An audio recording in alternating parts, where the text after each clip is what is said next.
We are here with Andrew Samet, Regional Manager of Choice Aggregation Services. Can you tell us a little bit about your history? Yeah, no problem. I've been involved in financial services for about 18 or 19 years. I actually started my career as a loan consultant with Aussie Home Loans back in about 1996, I think it was. Wow. Then moved across into Bank of New Zealand Australia, or BNZA, which was a NAB-owned brand. Mm-hmm. And since then I've had a number of various roles, both on the credit side and loan processing side. I was a business development manager for nearly 10 years with BNZA, and then it became known as Homeside. Mm-hmm. Rebranded itself to Homeside. And with the Homeside business, I managed a small team of bankers that were writing NAB-branded loans in the broker channel. And about 14 months ago, moved across into the Choice business to manage the Victorian team here. And as an aggregator, can you explain a little bit about what an aggregator does? Yeah, sure. I think aggregation started with as the broking market developed. Some brokers had direct relationships with banks, but a lot of the banks put volume criteria in place for brokers, and because brokers couldn't meet the volume criteria of each individual bank, and they wanted to be accredited to write a number of bank products, aggregation developed out of that scenario. So the aggregator would hold the relationships with the banks, and the brokers then would join the aggregator and become a member, if you like, of that particular aggregator. So they then didn't have the issues around volume criteria. I think as the industry's grown, the role of the aggregator has become different.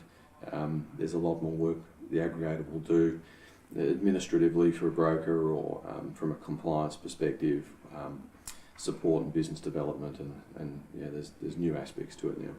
Fantastic. So what are some of the key areas of consideration that a new broker should look for when choosing an aggregator? Yeah, it's a good question, because they are different. A lot of the aggregators will operate in different ways, and they'll have strengths in different areas. I think first and foremost, size is an advantage. I think you need a large business that has scale to be able to provide a large range of services to brokers. And I think stability is another one that's fairly important. You want a business that has strength, both for size and financial strength, so that's able to provide what you need from an aggregator both now and into the future.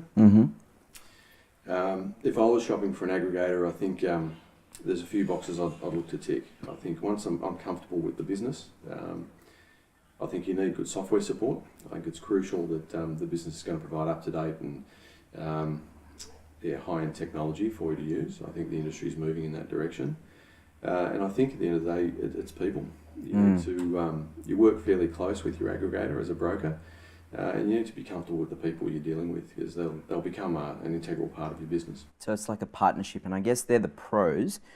Could you talk around some of maybe the pitfalls around choosing, I suppose, the wrong aggregator? What should brokers look out for? Yeah, the wrong aggregator is a difficult one. It's because what might be wrong for someone might be a good fit for somebody else. If it was with me, I'd want to know, what sort of support I'd get. And I think that that comes down to track record. I'd probably ask a lot of existing members of that aggregator how they've found the business over the years. It's like with anything in any industry, it's easy to make promises to someone who's potentially joining an aggregator, but whether or not you're able to fulfil those promises in the years to come is something else. So I think I would be on the phone to a few Choice members and say, look, I'm thinking of joining. How do you find them? Yeah. Do they live up to their promises? And what do you think is Choice Aggregation Services' point of difference in the marketplace? We're a fairly high support, high contact model. Not all businesses want to be that close to them. A lot of businesses are fairly autonomous and they run themselves.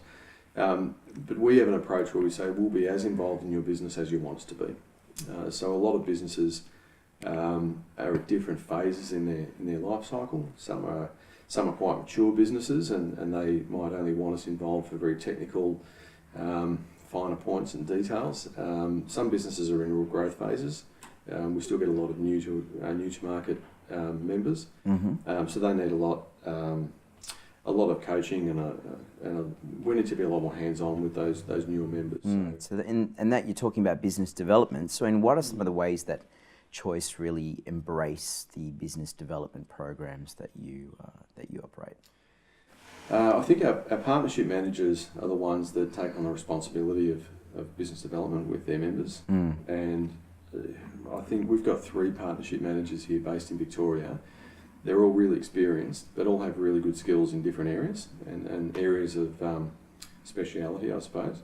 And I think the philosophy we have within the business is that when you're a Choice member, you don't have one partnership manager, you have a team of partnership managers. And so often our partnership managers will call on each other to support them in various areas with their members when they need it. So we have those that are great relationship people and business development people, some that specialise in areas like compliance and software and getting the most out of the software.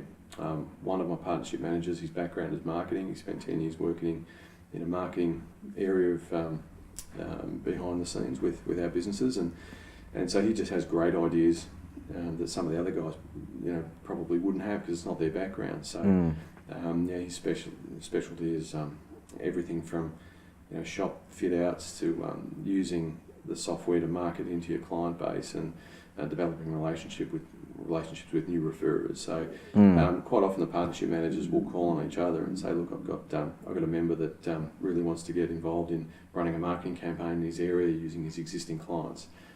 So we might call in someone else to help out with that. Right, so it's about offering the support that your members require. Yeah, that's correct. So would you suggest that a new broker join an MFAA mentoring program? And can you talk around why that's important and how it works? Yeah, I think in theory, especially if you're new to industry, the more support you get and the more time you spend with knowledgeable people, the better. I think the habits and the processes you develop when you first start in the industry are crucial. It really shapes the way you run your business in the future. We've got quite a few of our members that are MFAA accredited mentors, and we always hear good things about about people that attach themselves to an MFAA accredited mentor. So, and my theory in general is the more specialised the people you associate with, and the more knowledgeable they are, the better you'll be as a broker. Fantastic. And what sort of challenges do you think brokers are going to face in the next coming 12 months? I think it's still a very competitive market. I think there's still plenty of opportunity, and it's a growing market, the third party or broker channel. But it is still very competitive. So I think it's really defining where you fit, in the market, where your niche is, and playing to your strengths, and just thinking about, okay, where am I going to find customers from, and what is my value proposition, and how am I going to service my customers, and what is my point of difference. And I think as the market matures, as the industry matures, it's going to be more important to be really clear and really define what your proposition is in the market and how you differentiate your own service. So in the industry of finance, do you think it's a good time for new brokers to be joining the industry? Yeah, I think it is. As much as I said it was competitive, it's still a growing sector. It wasn't that long ago that brokers were writing 35-40% of all new mortgages in Victoria. They've just tipped over the 50% mark. Wow. And that only happened in the last few months. Predictions are, I've seen forecasts from various banks that predict the broker channel will see 55 and potentially 60% of all new mortgages written. So even that extra 5 or 10% share of all mortgages written in the state is a large piece of business. So the opportunity is absolutely there. And the market seems to be quite buoyant at the moment. It's economic activity is good, property market is solid, still a lot of new homes being built, very competitive bank offers in place.